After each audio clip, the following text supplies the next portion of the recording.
मित्रों नमस्कार। हम हैं Dhaniram Patel, advocate, high court Bilaspur Chhattisgarh. और आज चर्चा करेंगे पाकिस्तान के जिन्ना टू और फर्जी field martial general Asim Munir के बारे में। चर्चा शुरू करने के पहले आप सबसे आग्रह करूंगा कि मेरे चैनल DR पटेल एडवोकेट को सब्सक्राइब करें।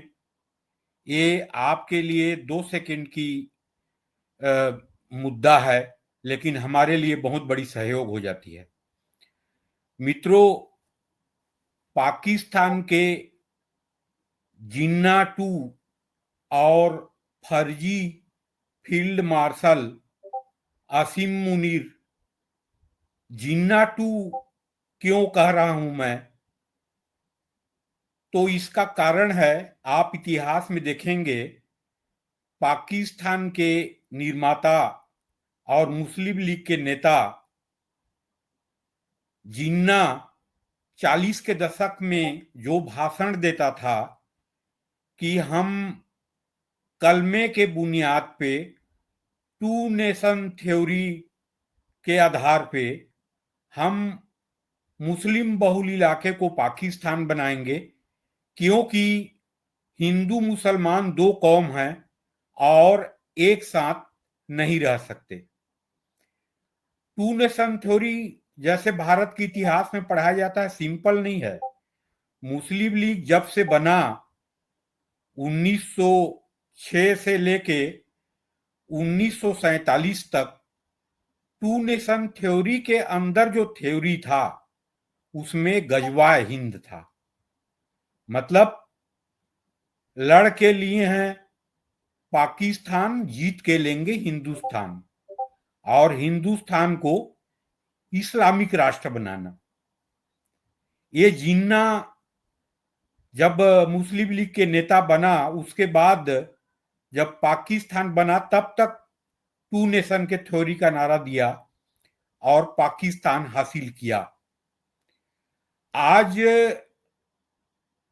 आसिम मुनीर ने 16 अप्रैल के अप्रवासी पाकिस्तानियों के सम्मेलन में जो भाषण दिया टू नेशन थ्योरी का, और पाकिस्तान कलमे के बुनियाद पे बना है और हिंदू मुस्लिम कभी एक साथ नहीं रह सकते, आज उसको भाषण देने की जरूरत क्या थी?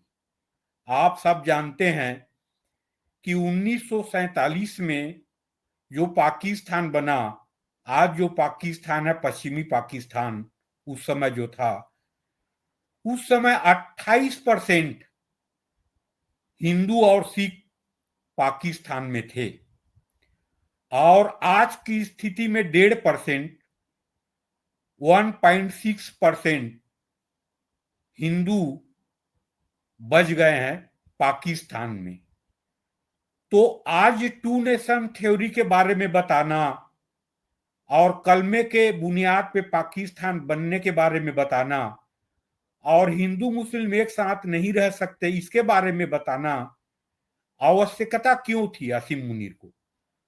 आसिम मुनीर का मेन लक्ष्य था भारत में हिंदू मुसलमान में दंगे करवाना, फसाद करवाना और भारत में गृह युद्ध फैलाना। ये उद्देश्य था, क्योंकि आप लोग जान रहे हैं अप्रत्यक्ष रूप से वहां की शासक आसिम मुनीर ही है, और शहबाज शरीफ तो कठपुतली है। तो उसको इस भाषण देने का उद्देश्य ये था कि अलगाववाद का जो आंदोलन चल रहा है बलूचिस्तान में, सिंध में, खैबर पख्तूनख्वा में, उसको शांत करना और मजहब के नाम पे पाकिस्तान में पुनः एकता स्थापित करना, ये लक्ष्य था। और आज नाम मात्र के हिंदू बचे हैं पाकिस्तान में, उसमें टू नेशन की थ्योरी का भाषण देना, इससे असीम मुनीर ने अपने आप को यह सिद्ध किया कि पाकिस्तान के जिन्ना द्वितीय है असीम मुनीर। दूसरा, अभी जो फील्ड मार्शल बन गया है, किस आधार पे फील्ड मार्शल बना है? पहलगाम में जो पाकिस्तानी आतंकवादी हमला हुआ, जिसमें 27 बेगुनाह लोगों को धर्म के आधार पे मारा गया, और पहलगाम घटना 22 अप्रैल के बाद भारत सरकार ने ऑपरेशन सिंदूर किया, जिसमें 9 आतंकवादियों के अड्डों को उड़ाया गया, जिसमें सैकड़ों आतंकवादी मारे गए, 11 सैनिक बेस को तबाह किया गया, एयरबेस को तबाह किया गया।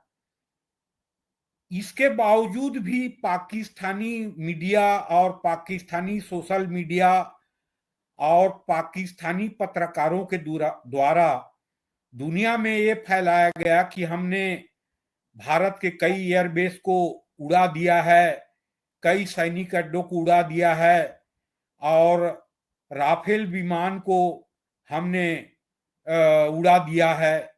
ये दुनिया में प्रचार किया। हकीकत क्या है आप जानते हैं। दुनिया के मीडिया आज स्वीकार कर रहा है कि पाकिस्तान ने कुछ नहीं कर पाया। चीनी निर्मित मिसाइल, टर्की निर्मित ड्रोन, चीनी निर्मित एयर डिफेंस सिस्टम, सबको भारत ने हवा में ही डिस्ट्रॉय कर दिया। और ब्रह्मोस मिसाइल ने अपना एक्यूरेसी और जो क्षमता दिखाया, आज दुनिया उसको मान रहा है। और पाकिस्तान कैसा राष्ट्र है जो टू नेशन थ्योरी के आधार पे, कलमे के आधार पे, गजवा हिंद के आधार पे बना है। ना वहां कभी संविधान बन पाया, ना संविधान बना भी 1973 में, वो टिक भी नहीं पाया।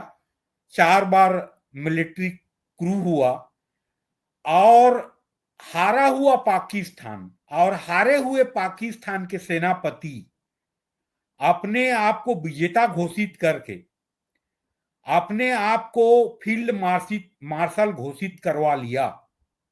कैसे फर्जी सेना जनरल है आसिम मुनीर, इसको आप समझ सकते हैं। पाकिस्तान के सेना के बारे में कहा जाता है कि पाकिस्तान के सेना आज तक कभी चुनाव हारा नहीं, आज तक कभी चुनाव हारा नहीं, और आज तक कभी युद्ध जीता नहीं। पाकिस्तान की वो सेना है। 48 में भारत से बुरी तरह मात खाया, 65 में मात खाया, 71 में 93,000 पाक सैनिकों को सरेंडर करना पड़ा। कारगिल की युद्ध में भारत से बुरी तरह मात खाया। अपने अभी ऑपरेशन सिंदूर जो भारत का था, उसमें बुरी तरह मात खाया, और पाकिस्तान की सुरक्षा तंत्र और पाकिस्तान की सैनिक संस्थान और पाकिस्तान के हथियार का लेवल कैसे दुनिया में एक्सपोज हुआ, आप सब जान रहे हैं। और वो हारा हुआ सेना के सेनापति फर्जी फील्ड मार्शल बन जाता है। पाकिस्तान में आज तक 2 फील्ड मार्शल बने हैं। पहले फील्ड मार्शल थे जनरल आयूब खान, जिसने 1958 में पाकिस्तान में संविधान बनने नहीं दिया, और मिलिट्री कू के जरिए इस्कंदर मिर्जा को सत्ता से हटा के सैनिक तानाशाह बना 1958 में। और सैनिक तानाशाह रहते हुए अपने आप को राष्ट्रपति घोषित करके 1959 में अपने आप को फील्ड मार्शल घोषित कर दिया। देखिए पाकिस्तानी चरित्र। वहीं पे आज तक भारत में 2 फील्ड मार्शल बने हैं। पहले फील्ड मार्शल बने जनरल मानेक शॉ, 1973 में, और 1973 में उनको फील्ड मार्शल भारत सरकार के कैबिनेट ने प्रस्ताव पास करके एक्ट के तहत उनको फील्ड मार्शल बनाया। उनका योगदान क्या था? फील्ड मार्शल की पद ये ब्रिटिश परंपरा पर आधारित है, और हम पाकिस्तान, भारत, बांग्लादेश सब ब्रिटेन के गुलाम थे, और ब्रिटिश सरकार सेना में अतुलनीय और विशिष्ट सेवा के लिए जनरलों को प्रमोट करके फील्ड मार्शल के पद देती थी। पहले लगभग ब्रिटेन में 141 लोगों को पिछले 500 साल में फील्ड मार्शल की पद दी गई है, और भारत में उसी परंपरा के आधार पे, एक्ट के आधार पे फील्ड मार्शल जनरल मानेकशॉ 1973 में बने। उनका महत्वपूर्ण योगदान था 1971 के भारत पाकिस्तान युद्ध, और जिसमें बांग्लादेश एक स्वतंत्र राष्ट्र बना। उनके अति विशिष्ट योगदान के चलते जनरल के पद से पदोन्नत करके उनको फील्ड मार्शल के पद दिया गया था। और उस युद्ध में क्या हुआ, जिसको मैं पहले बता चुका, जिसमें पाकिस्तान हारा, साथ में 93,000 पाकिस्तानी सैनिकों ने आत्मसमर्पण किया था, सरेंडर किया था। हमारे जनरल के.एम. करियप्पा, जो भारत के अंग्रेजों के समय पहले व्यक्ति थे जो सेना के ऑफिसर के पद में भर्ती हुए थे, और 1949 में भारत सरकार ने उन्हें कमांडर इन चीफ, प्रथम कमांडर इन चीफ बनाया था, प्रथम सेना अध्यक्ष बनाया था उनको 1949 में। उसके पहले ब्रिटिश सैनिक ही थे जनरल। और 1948 के भारत पाकिस्तान युद्ध में जनरल करियप्पा लीड कर रहे थे, और पाकिस्तान के जो आक्रमण था, जिसको इतिहास में कबायली हमला कहा जाता है, उसमें पाकिस्तान को बुरी तरह मात दिया था। उस सेना का नेतृत्व कर रहे थे जनरल करियप्पा, और उनके इस विशिष्ट, अतुलनीय, सराहनीय योगदान के लिए 1986 में भारत सरकार ने बहुत बाद में फील्ड मार्शल के पद से पदोन्नत किया, प्रमोशन किया था उनको। फील्ड मार्शल का पद एक ऑनररी पद होता है, एक सम्मान का पद होता है, और कोई भी जनरल फील्ड मार्शल बनने के बाद आजीवन उस पद पर रहता है, फील्ड मार्शल के पद पे।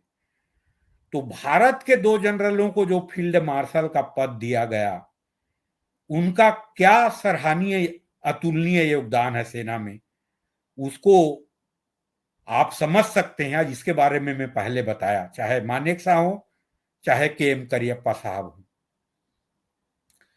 और उसी में देखिए पाकिस्तान का चरित्र, पाकिस्तान की, जो पाकिस्तान नामक राष्ट्र है, जो आतंकी स्थान है, उस आतंकी स्थान में पहले दिया गया किसको? जो 1948 के युद्ध में हारा था पाकिस्तान, और उसका लीडर था, उस सेना का नेतृत्व कर रहा था जनरल अयूब खान, और मिलिट्री क्रू के जरिए सैनिक तानाशाह बन गया 1958 में, और 59 में अपने आप को खुद फील्ड मार्शल घोषित कर दिया। ये जनरल मुनीर, जो पाकिस्तान के जिन्ना 2 है, और वो चाहता है कि भारत में हिंदू मुसलमान फसाद हो, और पाकिस्तान के अघोषित शासक है, जिसके उकसावे में पाकिस्तानी आतंकवादियों ने धर्म के आधार पर पहलगाम में 27 लोगों की हत्या किया गया, धर्म पूछ के हत्या किया गया।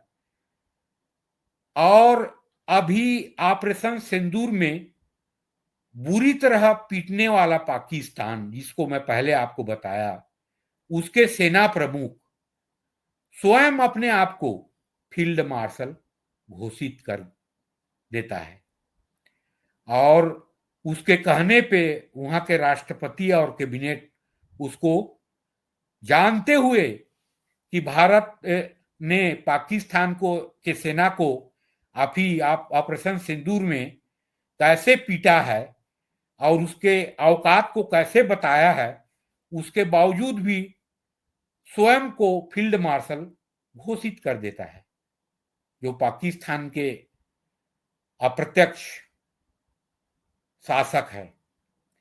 तो पाकिस्तान के चरित्र और पाकिस्तान के जिन्ना 2 और पाकिस्तान के फर्जी फील्ड मार्शल की क्या स्थिति है और पाकिस्तान की आंतरिक स्थिति क्या है, पाकिस्तान की राजनीतिक स्थिति क्या है, पाकिस्तान की लोकतांत्रिक स्थिति क्या है, और पाकिस्तान दुनिया की कैसे एपी सेंटर बनी हुई है, और पाकिस्तान के 150 टेररिस्ट संयुक्त राष्ट्र संघ के घोषित इंटरनेशनल आतंकवादी हैं।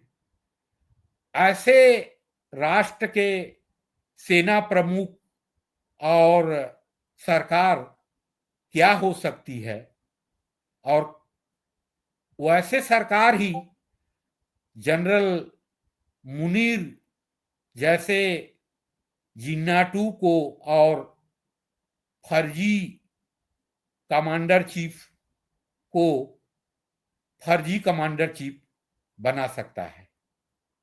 ये आप सब देख रहे हैं।